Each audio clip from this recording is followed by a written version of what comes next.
Hi hello నమస్తే. పార్లమెంట్లో ఈరోజు రాజ్యాంగం ది కాన్స్టిట్యూషన్ ఆఫ్ ఇండియా మీద అతిపెద్ద చర్చ జరగాలని పట్టుబట్టారు. గత కొంతకాలం నుంచి కాంగ్రెస్ వాళ్ళు ఒకే విధంగా పట్టుబడుతూ ఉన్నారు. కాన్స్టిట్యూషన్ మీద చర్చ జరగాల్సిందే అని. కానీ బీజేపీ వాళ్ళు గత కొంతకాలం నుంచి వాళ్ళు దాన్ని అవాయిడ్ చేసుకుంటూ వచ్చారు. దాని మీద ఒక చర్చ జరగాలి అని, రాజ్యాంగం మీద చర్చ జరగాలి అనేది.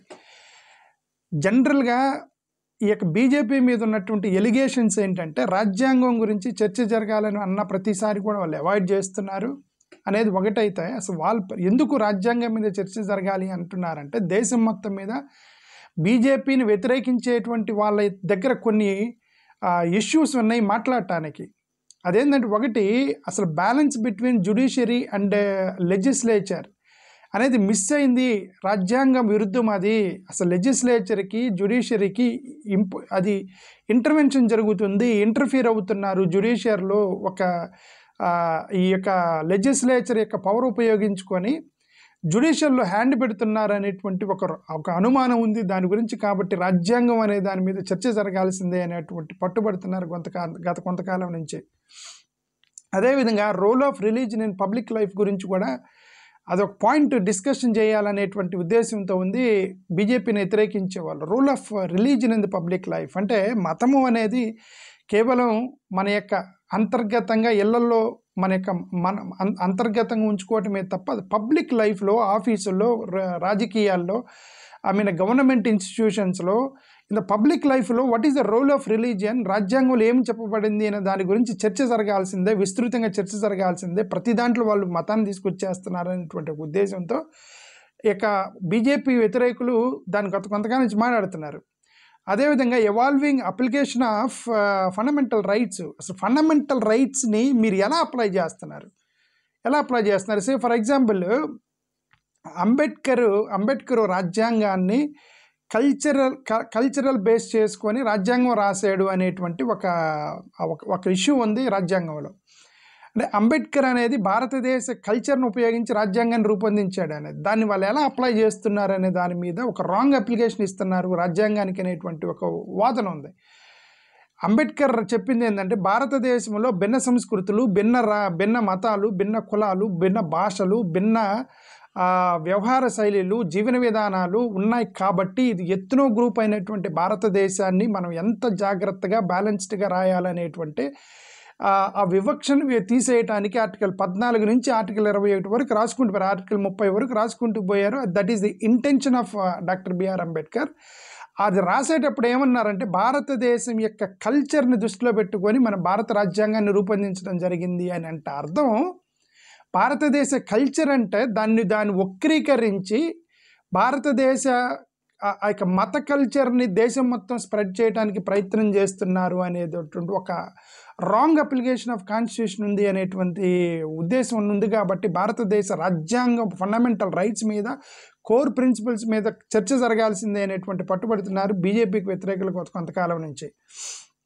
గవర్నమెంట్ ఈజ్ సెంట్రలైజింగ్ ద పవర్ అంటే కోఆపరేటివ్ ఫెడరలిజం అనేది పోయింది.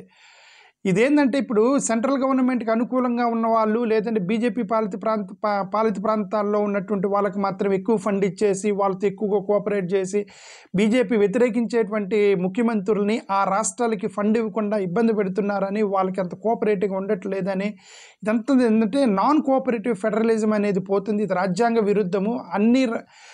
ఇది కాంగ్రెస్ గవర్నమెంట్ అంటే బీజేపీ సెంట్రల్లో ఉన్నప్పుడు కాంగ్రెస్ పాలించేటువంటి పాలిత ప్రాంత రాష్ట్రాలు ఉన్నాయి.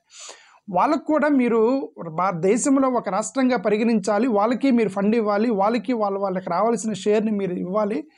ఇలా వివక్ష చూపడం కరెక్ట్ కాదనేటువంటి నాన్ కోఆపరేటివ్ ఫెడరలిజం అనేది తీసేయాలి అనేటువంటి దాని మీద దృష్టిలో పెట్టుకొని రాజ్యాంగంలో అసలు ఏం చెప్తుంది ఫెడరలిజం గురించి, దాని మీద చర్చ జరగాల్సిందే అనేటువంటి ఒక ఉద్దేశం కొంతకాలం నుంచి వ్యతిరేకులు పట్టుబడుతున్నారు. కానీ బీజేపీ దాన్ని దాటవేస్తుంది. రైట్ టు ఇన్ఫర్మేషన్ యాక్ట్ లాంటి వాళ్ళని నీరుగార్చారని చెప్పి, రైట్ టు ఎడ్యుకేషన్ అనే దాన్ని నీరుగార్చారనేటువంటి ఒక అపవాదులు ఉన్నాయి.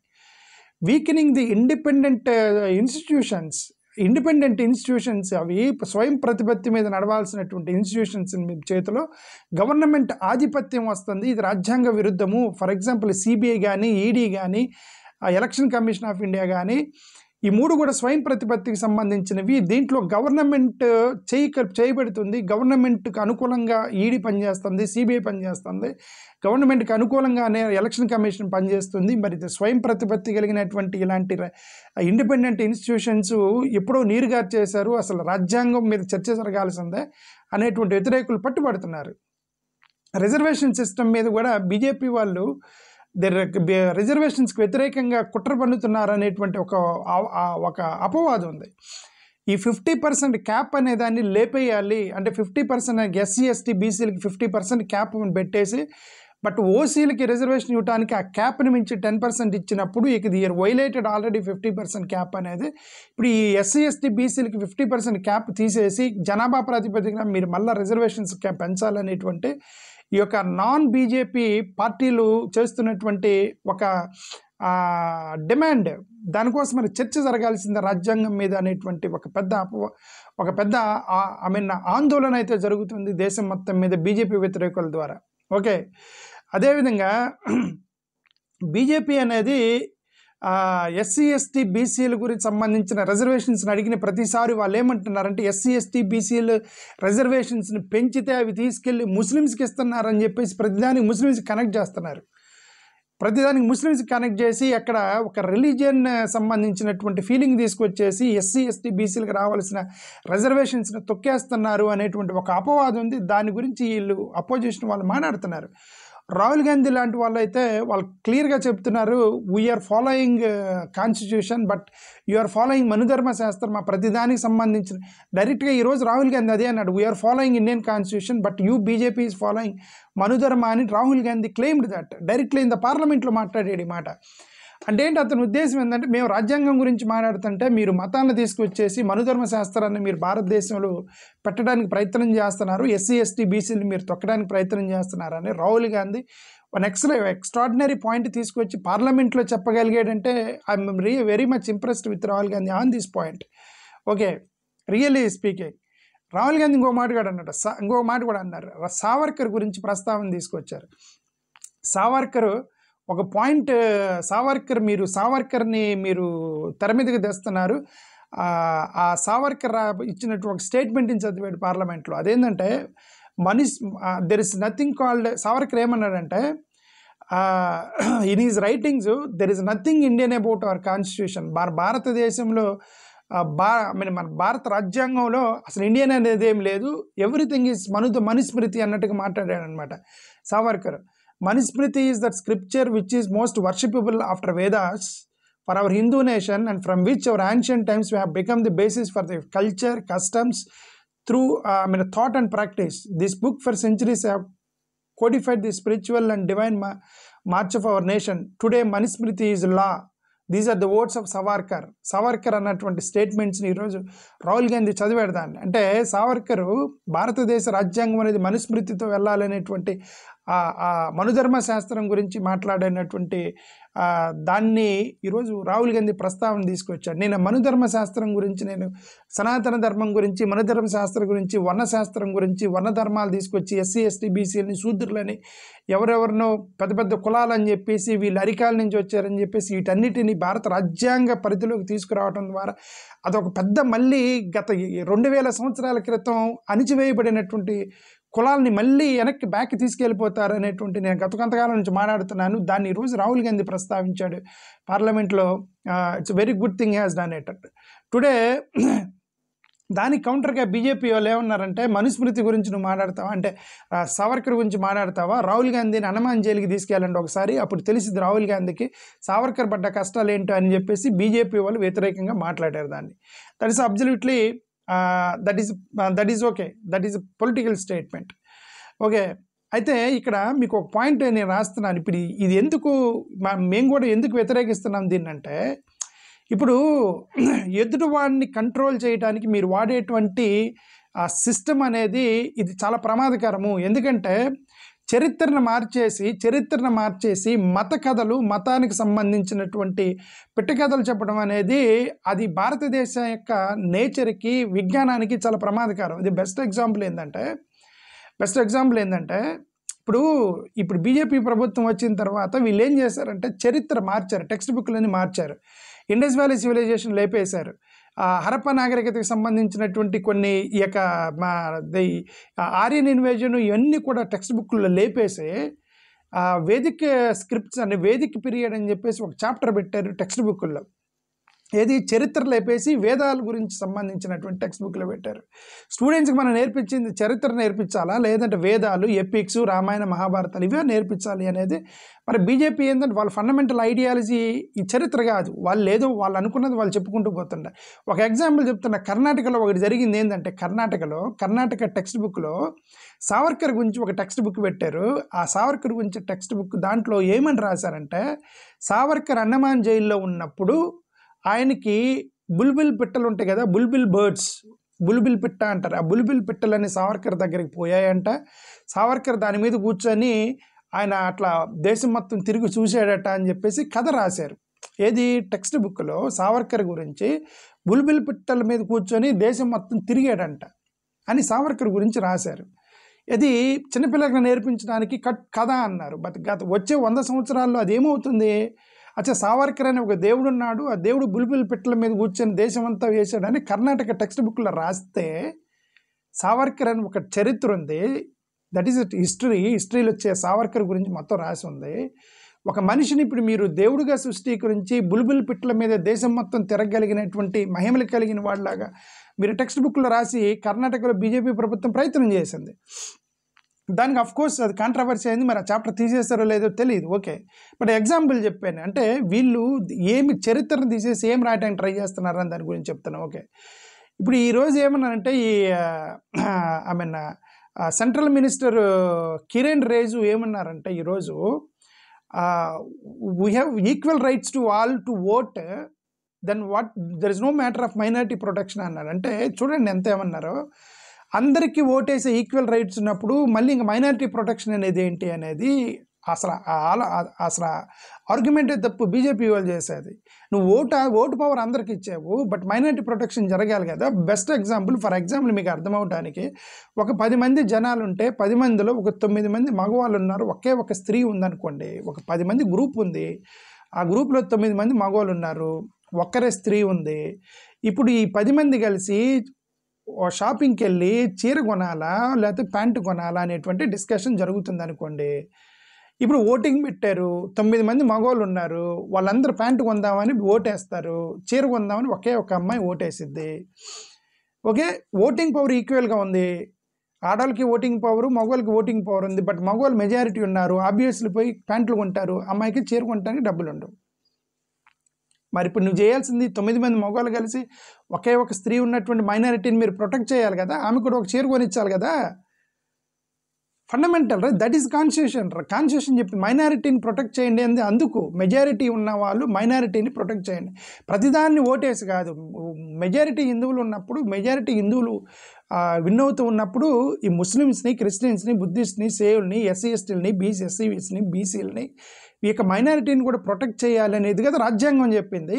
దాన్ని బీజేపీ ఒక వక్రీకరించడానికి ప్రయత్నం చేస్తుంది అనేది గంతకాలం నుంచి నాకు కూడా. అందుకని ఈరోజు ప్రియాంక గాంధీ గారు కూడా ఈరోజు ప్రసంగం చేస్తూ ప్రియాంక గాంధీ గారు కొన్ని పదాలు మాట్లాడారు. అదేంటంటే సంవిధాన్ ఈజ్ నాట్ సంఘ్ కా విధాన్ అనేటువంటి పదం వాడారు. అంటే రాజ్యాంగం అనేది ఆర్ఎస్ఎస్ సంఘ్ పరివార్ యొక్క విధానం కాదు, రాజ్యాంగం వేరు, మీ సంఘ్ పరివార్ విధానం వేరు, రాజ్యాంగాన్ని మీరు సంఘ్ పరివార్ విధానం చేయడానికి ప్రయత్నం చేస్తున్నారని ఈరోజు ప్రియాంక గాంధీ గారు మెయిడెన్ స్పీచ్లో మాట్లాడారు. Constitution is safety of our armour, BJP try to break the armour and. రాజ్యాంగం అనేది మనకి కష్టాలు వచ్చినప్పుడు ఆదుకునేటువంటి ఒక వెపన్ లాంటిది రాజ్యాంగము. ఆ రాజ్యాంగాన్ని తొక్కడానికి వీళ్ళు ట్రై చేస్తున్నారు, వెపన్ని బ్రేక్ చేయడానికి ట్రై చేస్తున్నారని ఈరోజు ప్రియాంక గాంధీ గారు చెప్పడం జరిగింది. సోషల్ ఎకనామికల్ జస్టిస్ అనేది మన కాన్స్టిట్యూషన్లో ఉంది, కానీ మీరు లేటరల్ ఎంట్రీ ప్లస్ ప్రైవేటైజేషన్ పేరుతోటి మీరు యొక్క రాజ్యాంగాన్ని వ్యతిరేకంగా రిజర్వేషన్స్ బ్రేక్ చేయడానికి ప్రయత్నం చేస్తున్నారు బీజేపీ వాళ్ళు ప్రైవేటైజేషన్ పేరుతో అని ప్రియాంక గాంధీ గారు మెయిడెన్ స్పీచ్లో వాడటం జరిగింది. మళ్ళీ రాహుల్ గాంధీ గారు ఇక కొన్ని విషయాలు మాట్లాడారు. ఏకలవ్యకు సంబంధించినటువంటి you are cutting off the youth thumb, ఏకలవ్యులాగా ఈ యొక్క యువకులు మొత్తం బొటన వేలు మీరు కట్ చేసేస్తున్నారు, ఇండస్ట్రీలకు ఇచ్చేస్తున్నారు, ఇండస్ట్రియల్ కార్పొరేట్లకు ఇచ్చేస్తున్నారు అని చెప్పేసి రాజ్యాంగం మీద చర్చ జరగాల్సిందే అని అంటే బీజేపీ వాళ్ళు తిరిగి దాన్ని కౌంటర్ అటాక్ చేశారు. ఏంటంటే రాజ్యాంగం అనేది మీరు జేబుల్లో పెట్టుకొని తిరుగుతారు, కానీ మీరు రాజ్యాంగాన్ని జేబులో పెట్టుకొని తిరుగుతున్నారు కాంగ్రెస్ వాళ్ళు. కానీ మీకు రాజ్యాంగం చదవడం కూడా తెలియదు, రాజ్యాంగంలో ఎన్ని పేజీలు ఉన్నాయో కూడా తెలియదు, రాజ్యాంగంలో ఏముందో కూడా మీకు తెలియదని వీళ్ళు కౌంటర్ అటాక్ చేశారు. మేము వచ్చినాకే రాజ్యాంగం కరెక్ట్గా స్టెబిలిటీగా ఉందని చెప్పి బీజేపీ వాళ్ళు అపోజిషన్ చేశారనమాట. ఓకే, డిఎంకేకి సంబంధించిన రాజా ఏమన్నాడంటే, అంబేద్కర్ రాజ్యాంగం యొక్క ఫండమెంటల్ ఐడియా ఒకటే, ఆ యొక్క రాజ్యాంగంలో ముస్లిం, క్రిస్టియన్, హిందూ అనేది ఏమీ లేదు, ఒకటే ఉంది, ఈక్వాలిటీ అనేది ఉంది రాజ్యాంగంలో. మీరు ఎందుకు ఈ యొక్క హిందూ ముస్లిం అనేటువంటి గల్ఫ్ తీసుకొచ్చేస్తున్నారని చెప్పి డిఎంకే రాజ్యం తీసుకొచ్చి క్లియర్గా మాట్లాడడం జరిగింది. అసలు మత ప్రస్తావన ఎందుకు వచ్చింది? భారత రాజ్యాంగం చెప్పింది యూనిటీ గురించి కదా, ఈక్వాలిటీ గురించి కదా, వివక్ష లేనిటువంటి దేశం గురించి కదా మనం మాట్లాడినప్పుడు. మరి ఇదేంటి అని చెప్పి డిఎంకే రాజా మాట్లాడడం జరిగింది. రామ్ జెఠ్మలాని లాంటి వాళ్ళు కూడా మన రీసెంట్గా ఒక మీటింగ్ జరిగినప్పుడు ఆయన ఒక పదం అంటే గ్లోబల్ మైనారిటీ ప్రొటెక్షన్ మీద యాక్ట్ తేవాలన్నాడు. గ్లోబల్ మైనారిటీ ప్రొటెక్షన్ అంటే రిమెంబర్, ఇప్పుడు ఒక సినిమా తీశారు, కాశ్మీరీ పండిట్స్ని ఊచకోత కోసారు ముస్లిమ్స్ టెర్రరిస్టులు కాశ్మీర్లు అని చెప్పేసి ఒక సినిమా కూడా వచ్చింది. ఆ సినిమా మీద అది కరెక్టా లేదని తర్వాత దాన్ని నిజమే అనుకోండి, కాశ్మీరీ పండిట్లని కాశ్మీర్లో ఊచకోత కోసారు అంటే పూజారుల్ని కాశ్మీర్లో ఊచకోత కోసారు, అది సినిమా తీశారు దాని మీద.